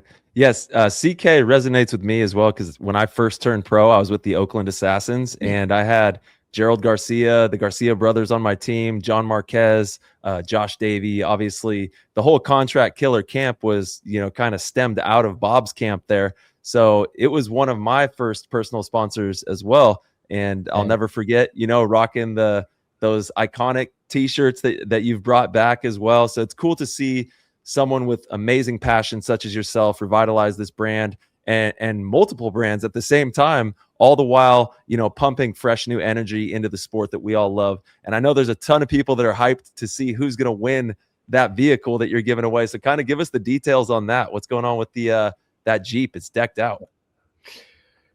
We wanted to make a splash, right? We wanted people to be able to see who Contract Killer was. And it's something that, kind of had some renditions, some things until what you see there, that custom built Jeep. And so we're excited about it. And the way that we're doing that, so at every event, so we, like in Tampa, for instance, we had a MVP of every single division. There were 17 total. So we are picking an MVP of all divisions, including the pro divisions, at each one of the events. And they are MVP of the event. But on top of that, we're naming our Contract Killer at each one of the event. The Contract Killer may not be the MVP of the event. So people ask me, well, why is it not just the MVP? Well, the thing about contract, it just can't be, because like MVPs, you can have an awesome event, right? But that doesn't mean that you are a contract killer. A contract killer is somebody who is proven year in and year out that they are go-to. Like when you say, hey, I can go across the entire league and you only get to pick 5 people. 5, that's it. Who is it? It may or may not be who that MVP of the event was, right? So, but if there's only 5 that you can pick, that is a tough decision, because we've got some great people, but those people are generally going to be people that are proven for years that you can count on them when the time comes. So it's a tough decision. We're hoping to be able to get that finalized. We're actually getting, the way that we're picking those is we're getting input from the OG contract killers. And then we're taking our company, we're sitting down, and we will announce the second one at Dover. So we got, obviously Konstantin Fedorov was our number 1 contract killer, and we're excited about him. And we'll be naming number 2 in about 4 weeks. Damn, that's exciting stuff, man. That's amazing. So at World Cup, the vehicle will be there, and someone's gonna turn the key on it. And one of those 5 people is gonna run away with that Jeep. Yeah, so they're gonna walk up. What we decided to do is just put them up on a board. And we're going to have the 5 contract killers go draw a number 1 through 5. And in that order, they're going to be able to go up and pick their key. And if they push the button and that's the key that starts it, they drive off with that brand new Jeep. So, somebody is gonna have to cancel their flight, drive home.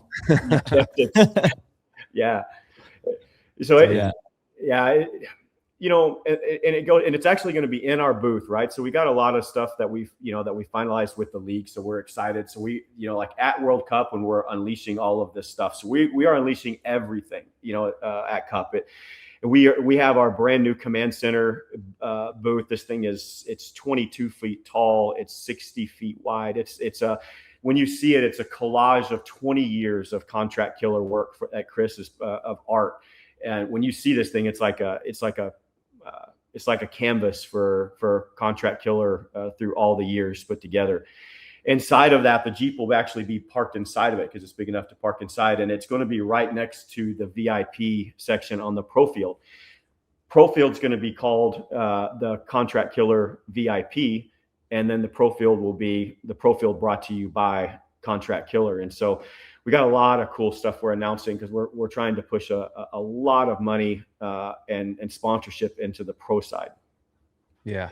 Wow, man. That's awesome. Exciting. Well, it's exciting too, because again, we just had Tom on for 45 minutes and we're talking about the direction the sport's going and how important it is for the up and coming players to have things to strive for. And when Tyler and myself were both coming up in the game, and I think we talked about this on your first episode with us, but Contract Killer was one of those things where you did aspire to get a personal sponsorship through them. And, Virtue was another one that sponsored players. And there were these companies that were doing really cool things with the pro players that, could offer some extra benefit, whether it's extra compensation. Here, it's an opportunity to win a Jeep, which is, again, that's epic. That thing looked incredibly badass. It's so custom. But these are the things that, again, will excite a generation of players to keep striving to become the best players they can be, keep pursuing this game, keep, staying involved in the sport. So, for the people that are like, well, I don't really see how that does any good. I was talking to Tom about this, that people were saying, how does being in the stadium help the growth of paintball? How does it actually get back to the players? I'm like, are you deaf, blind? What? I just don't understand, because it's incredibly powerful for the sport, to have players that see this and, whatever Contract Killer gets that Jeep, players are going to think that is the coolest thing. They're going to look up to that player for that kind of, achievement. It justifies all the sacrifice, it helps to legitimize and give credibility to what we do. So really excited for the stuff that you have planned. Is there anything else that you can share specifically that you have planned in that direction for pro players? Is there anything that you're far along enough with that you're, willing to share with us? Well, I'll say that I didn't get a chance to caught a little bit at the end with Tom. To me, I think you couldn't have said it any better. When people ask, well, how does that help the sport? The simple fact of the matter is if we're trying to grow the sport outside of paintball, and that's the only way you grow the sport, right? Grow it outside of paintball first. People have to see it. They have to think that it's something that's cool, it's legitimate, and it's something that they want to strive to do. And it's very difficult to do. So I don't want to talk bad about companies, right? Because everybody's trying to make their way. But when a sponsor, when you have a team that's put out months and months of practice and all the money and effort that it takes to go to an event, and you win that event, and your sponsor gives you $750 or $1,000 of store credit, right? Like that, first of all, that's store credit. I don't know if many people realize this, but that store credit probably cost the store maybe $300, right? Of cost of goods. So you have a sponsorship that you sponsored a team and you're their name sponsor, your jersey, they bought all the stuff from you, right? Because the divisional stuff might get a little bit of a discount on something as their sponsorship. They're not getting all kinds of free gear and all that stuff. They're just maybe getting a 10% discount on a package if you buy everything. And then you go out and you win and you get, $300 worth of cost of goods that get spread out between 7, 10, 12 people. That's just not something that people go out and get excited about, talk about, and brand about. I feel like I would rather give back in a way that if we don't make money as a company in the first 2, 3, 4 years, I don't care. That's not my goal. My goal, because if I make a large margin on where we are now, that's a small amount of money compared if we can grow the sport and make a normal margin on something that's 100 bigger pie. It's and I think the league and much props to Tom, because I've been pushing and you're really seeing the league do some stuff, with some of the stuff that I don't know if he's announced yet, but some stuff going on behind the scenes. The league's really starting to push, and so so there's some things there that I'm just somebody who feels like that I'm willing to come in and not make money in order to promote the sport and make the players, want to be involved, want to push hard, to outside people see it so we can grow it. Because I feel like in 5 years from now, if I can be a big part of growing the sport, then our ceiling, our pie, it will be so much bigger. And that's kind of my goal. We're going to bring stuff to the market that excites people. We're going to put things out there that gets people talking. When they win that Jeep, they're going to talk about it. Right. And we've got some other big things that are going to be out there. People are going to talk about it. Anyway, so that I can't go into a lot of details outside of other than that I am excited about the league pushing that. And through the pro league, we can't do that all through the divisionals, but we can do it on the pro side. And so, being able to do that is something I'm excited about. Yeah, You guys were also. It Yeah, sorry. incentivizes the divisional players to work their asses off to Yeah. have those kind of opportunities. So that's tremendous. Yeah. And you guys did also recognize divisional player MVPs, if I recall. I feel like I remember seeing, photos of you guys handing out custom headbands and things like that on stage. Again, just cool, exciting things that are very important for the sport. And we appreciate that you are kind of, taking it by the reins and doing this with your company because, not just that, but Tyler's right. Seeing it at the pro level is like, why do I want to become a professional paintball player?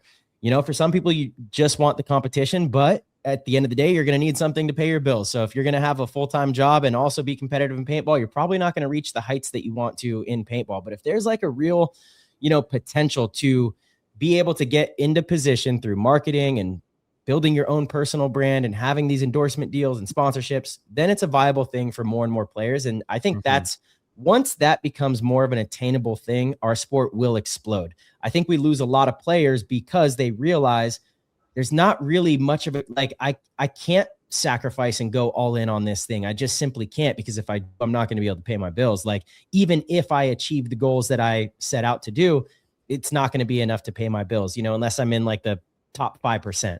Right. So once we get to a point to where there's like a base level, not guarantee, but there's more of a clear path to really making money in this thing, or at least doing things that help build your brand so that you can make your own money, and again, something like this, you win a custom Jeep, like you're the cool kid on the block. There's going to be a lot more players that want to buy your jerseys and come to your clinics. And, it does trickle down in that way. So I think once there's, a clear path towards that, you're going to see players, stick around a lot longer and put a lot more into this. And you are already seeing it. And you're right.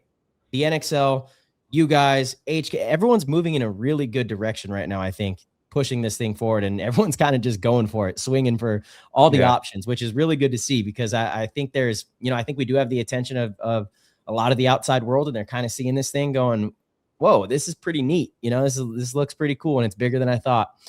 So the iron's hot, got to strike. Absolutely. Yeah. And I don't know if Tom mentioned it. Did y'all talk about how the screen in the stadium was up there, and they're, I don't know if you got a chance to visit about it, but I know when I was talking with Jason, so when we were playing the 3v3s and they finally got that working, there was a clear change in how the game was played after that. And so when you're looking up and you basically got there, and it's live, there's no delay. But when it came down to it, I was talking to Jason and he was like, well, what do you think? And I was like, I think you got to leave it up, right? Because all those people there that experience it, like when you were sitting in that stadium and they're seeing it up there on the big screen, I've been doing this. I've done this for a long time, and to be able to see that was pretty special. And to me, it adds legitimacy. It's the first thing I posted on my socials, right? Because it adds legitimacy. What doesn't add legitimacy is when you win first place and you got $7,500 as a pro team, right? I don't tell anybody that. I know it's increasing. Right? It's so embarrassing. Everyone asks me that too. They're like, what do you win? And I'm like, oh God, it's laughable. Trust me. This isn't why we do it. There's other things that are good, but we win is not it. No, I tell them, I was like, most of the money comes from the sponsors. I don't even tell them. I don't even tell them. Well, what's even funnier is you'll be like, it's like 10 grand. And they're like, oh, you get 10 grand. That's not bad. I'm like, yeah, we split it amongst 12 people. It didn't cover the airfare. Yeah, exactly. But it's going. There's if the players should be excited, because it really is. There's a lot of stuff going on, and we won't. I know we won't probably get into it now, but I do believe that what's good for TV is not going to be what's played at the events. I did catch that a little bit at the end that you guys were talking about. So I think as soon as that realization really sets in, and people kind of say, oh, okay, it's not the 10v, it's not 10 man, it's not 7 man, it's not 5 man, it's not 3 man, it's the format. We got to change the format for TV. And once they really do that, and I think they're getting pretty close to making that move, then I think that's when we're going to see some big things happen on that side. So I have put up the offer to put up a lot of my money to back that, because I feel like that's the future. And so I'm hoping that we're able to make some big things happen in that aspect with production. What changes in the format do you think are necessary to be more viewer friendly? Well, and I've said this before, and people think that I've probably been, and I think I even caught a little flack for it when I was talking with you guys last time, but I don't like to watch paintball. I don't like watching it, like sitting down and watching it. It's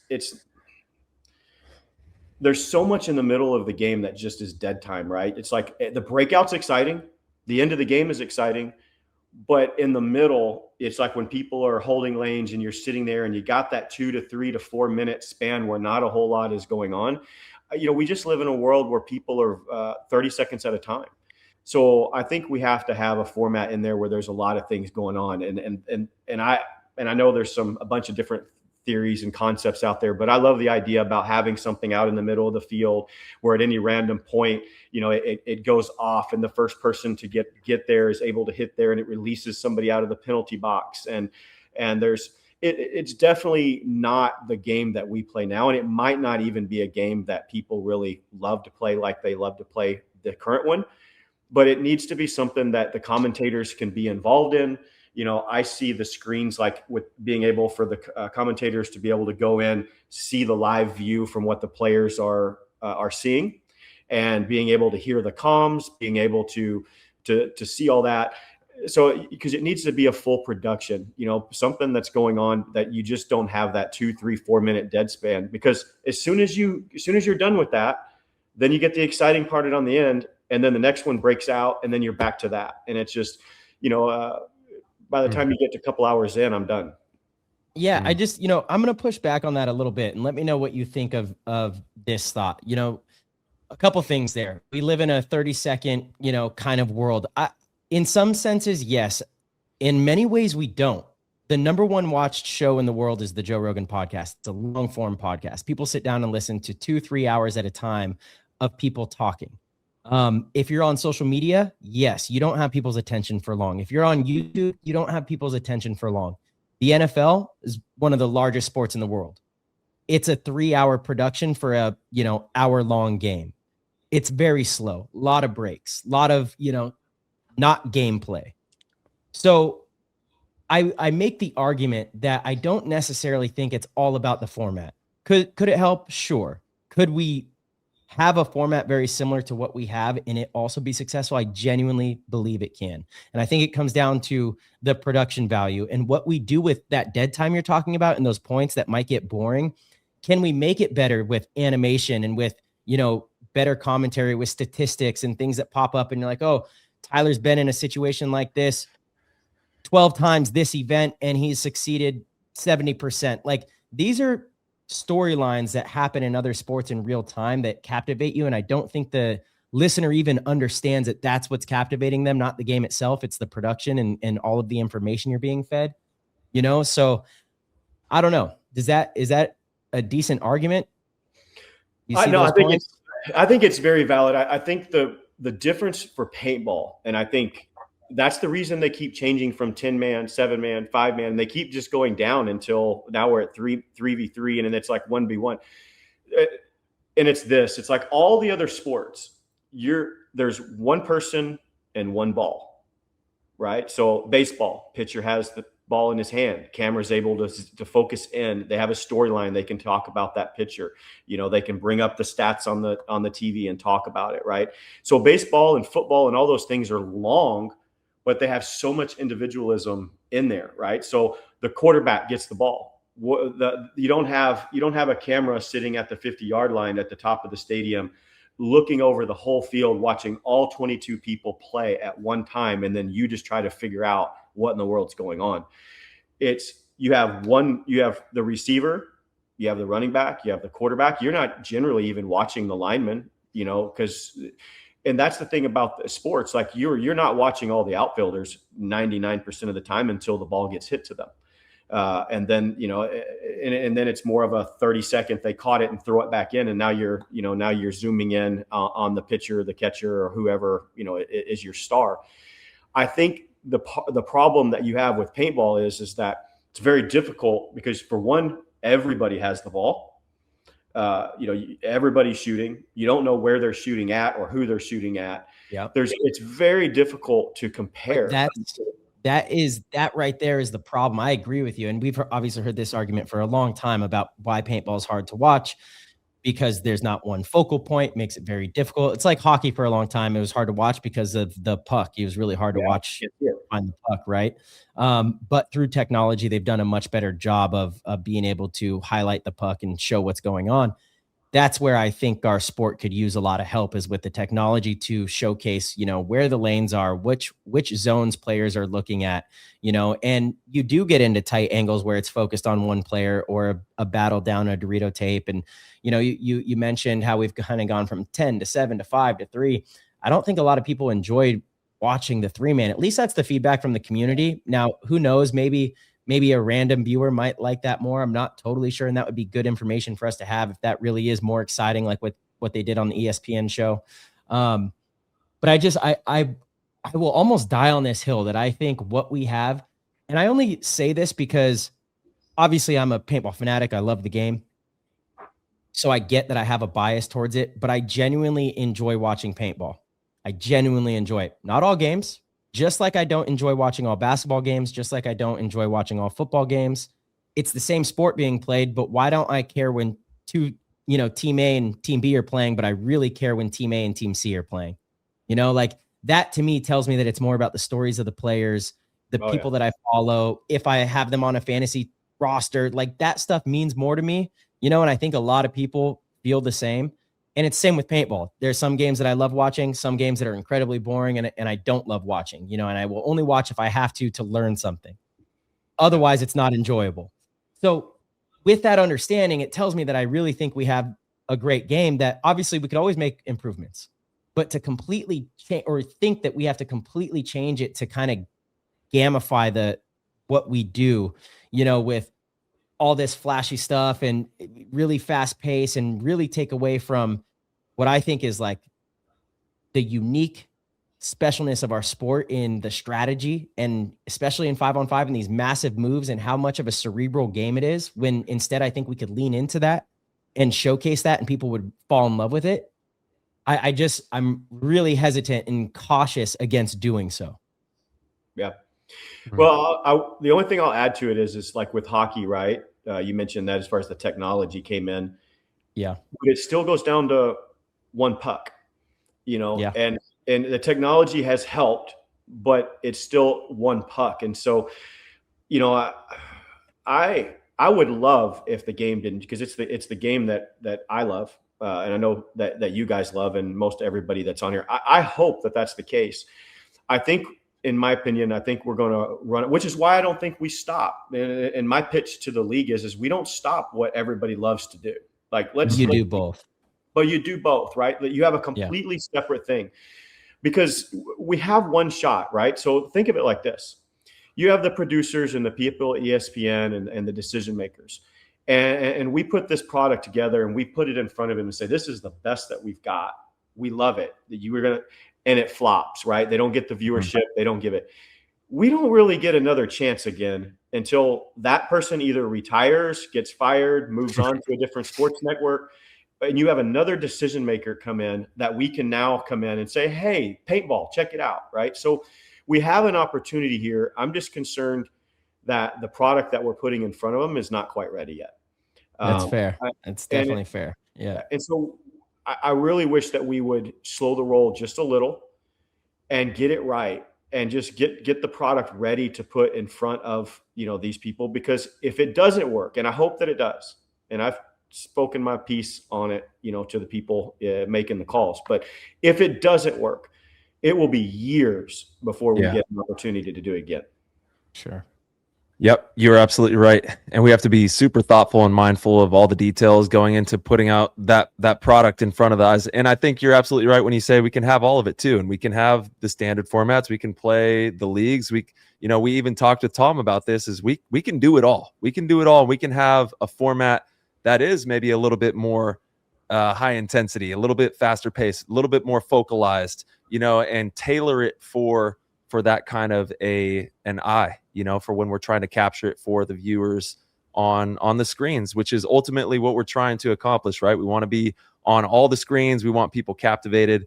But I am with March on the fact that it's about the stories. It's about, we really got to do a good job highlighting the players, telling good stories. Because I know, and I'm sure it's the same for most listeners out there, you watch sports teams because you got players or, heritage in the game, and that's what draws you in. But I think that there are some really unique, creative ways that we can make the game super captivating for those screens. I was actually thinking about a concept that incorporates kind of what Fortnite does, where maybe you have 30 seconds or a minute, and after 30 seconds or a minute, you can't be on the back line. You have to be out of the backfield. You have to press forward into the field, something like that moves the game into, because naturally it does that when you run out of paint or after enough time, you make those secondary moves.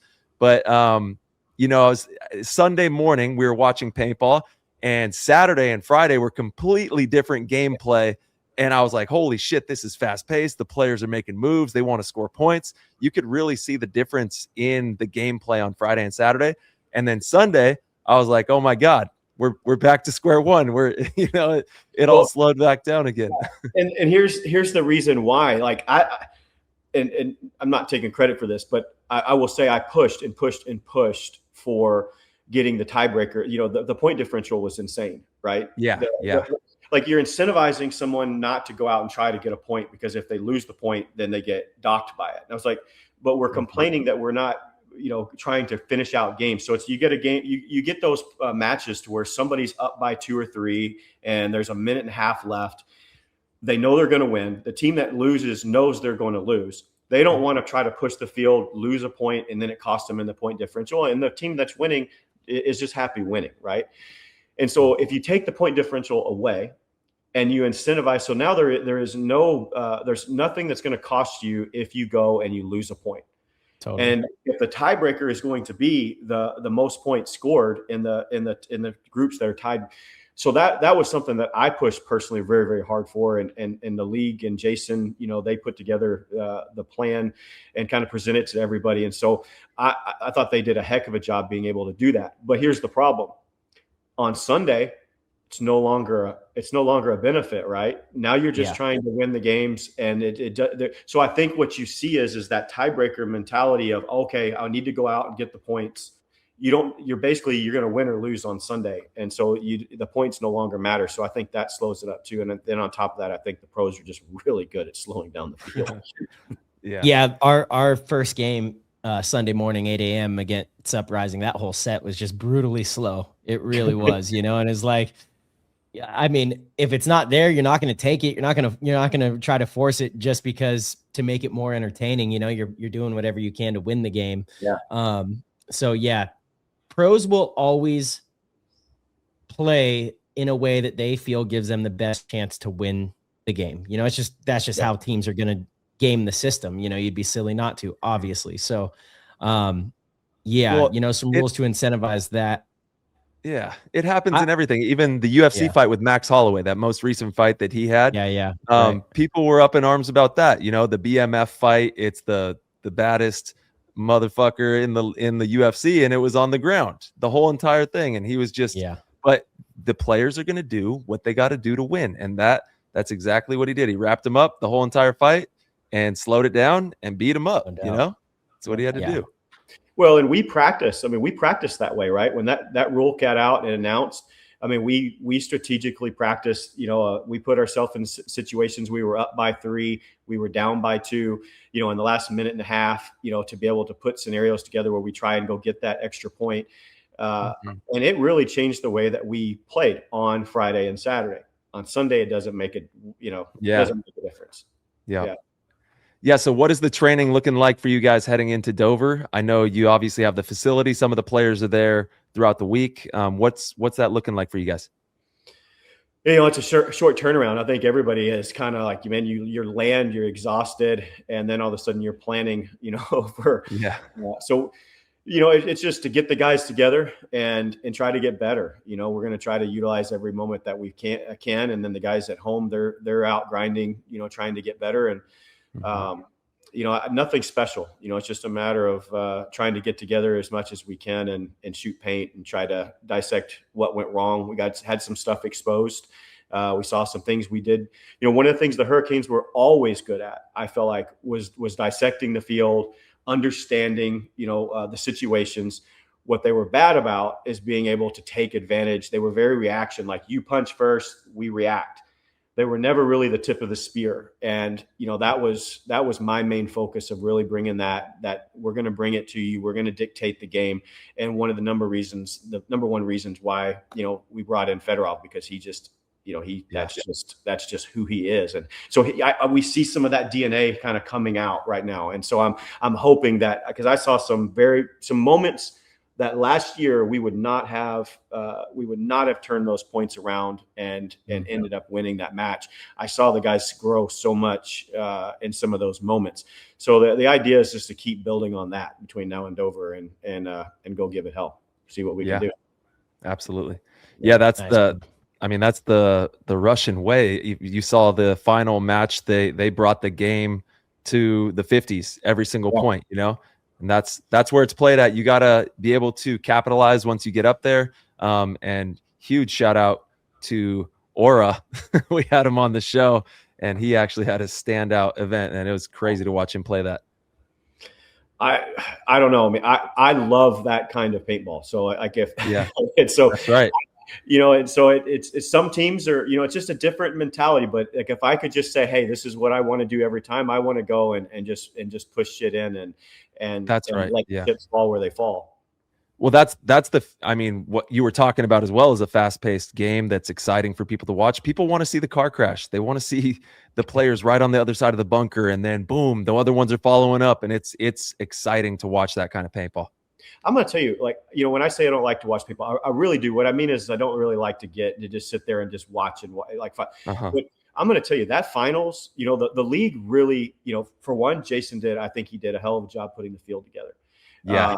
And I think a lot of the stuff that the league has done to really dial in, that was one of the most exciting games I watched in a long time. I don't know how everybody else feels about it, but I mean, I was sitting right there and I was excited. Man, it really was good. So that was great for paintball. Yeah. And overall, I think the adaptations that we made for the season, the field layout, you ask anybody, especially Verb, shout out to Verb in the chat. He's one of the best photographers out there, and he absolutely loved that layout, the way it played. And then you have the adaptation with the points scored versus margin. I think that it's trending in a really good direction. We just got to make sure we keep cooking up those kinds of layouts, because that specific style, it's pretty traditional, and then having the plus signs or the star on those 50s, it was really cool to see the creativity. And then you got a lot of action out of it. People were, a lot of bunkering, a lot of movement, a lot of points getting scored. That's what we want to see. Yeah. It was a great event. I'm like, hats off to everybody who was in charge of doing all those decisions, because I know going into that, they had a crazy, to do what they turned around. It's just impressive. I mean, like I said, I push on the league and I push on Tom and those guys to do things, but I'm going to tell you what, man, they came through and they had a lot to have. Yeah. I mean, they had a day and a half to be able to put all that stuff together in the stadium. Like I said, hats off. I would not want any part of doing that. And they killed it. Yeah, they did. Yeah. Tremendous amount of work getting that all done. Yeah. Huge for the game. Well, John, man, we appreciate you joining us for a little time here. Yes, congratulations on, again, I know you said not exactly where you guys hope to be, but the Hurricanes had a very impressive showing. They were also very exciting to watch. It was cool to see Fedorov's style kind of bleed into the rest of the players as well.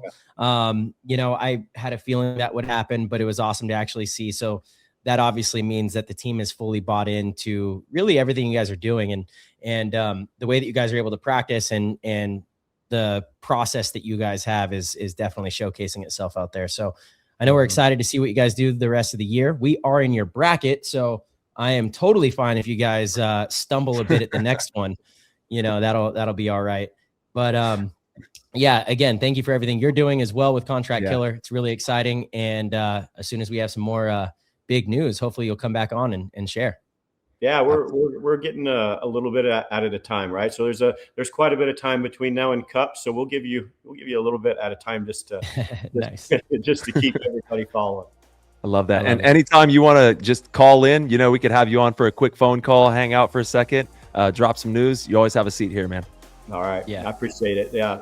Appreciate everything that you guys do for the sport. And thanks for having me on. Like I said, it's been great. It's good to talk to you. Hey, right back course, at you. All love for paintball. And we'll see you soon out there in Dover. You be safe, bro. All right. Thanks. See All you right, guys. later. Peace.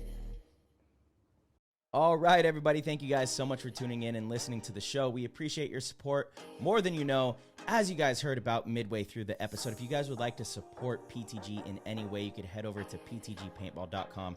You could click the orange Patreon link and sign up at any level and get access to our Discord. The Discord is one of the most phenomenal communities in the game of paintball. We have so many different channels in there. It's great for learning. It's great for connecting, finding teams, selling equipment, whatever it is you want to do in there. We truly have it all. And we hope to see you in there. So again, head over to ptgpaintball.com, click the orange Patreon link, and we will see you in there.